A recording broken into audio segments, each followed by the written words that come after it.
السلام علیکم دوستوں، امید کرتا ہوں آپ خیریت سے ہوں گے۔ اچھا، تو آج آپ لوگوں کے لیے ایک ایسا سٹوری لے کر آیا ہوں جو کہ بہت سبق آموز ہے۔ وہ سٹوری یہ ہے، ان کا عنوان یہ ہے کوشش کی طاقت۔ ایک چھوٹی سی گاؤں کا لڑکا راوی جو ایک غریب خاندان سے تعلق رکھتا تھا، بڑے خواب دیکھتا تھا۔ اس کا خواب تھا کہ وہ ایک بڑا ڈاکٹر بنے، لیکن اس کے پاس پڑھائی کے لیے پیسے نہیں تھے۔ لوگ اس کا مذاق اڑاتے اور کہتے تمہارے جیسے لوگ ڈاکٹر نہیں بنتے، مزدور بنتے ہیں۔ لیکن راوی نے ان باتوں پر دھیان نہیں دیا۔ وہ دن میں مزدوری کرتا اور رات میں چراغ کی روشنی میں پڑھتا۔ اس کے پاس کتابیں خریدنے کے پیسے نہیں تھے تو وہ لائبریری جا کر پرانی کتابوں سے تیاری کرتا۔ ایک دن اس نے ایک اسکالرشپ امتحان کے بارے میں سنا۔ راوی نے دل و جان سے محنت اور وہ امتحان پاس کر لیا۔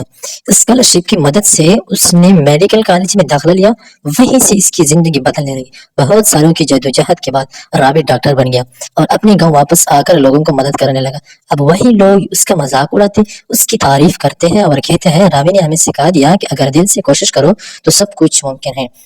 اچھا، تو اس اسٹوری سے ہمیں یہ سبق مل گیا کہ زندگی میں چاہے کتنی بھی مشکلات آئے، اگر آپ محنت اور لگن سے اپنے خوابوں کے پیچھے جائے تو آپ ضرور کامیاب ہوں۔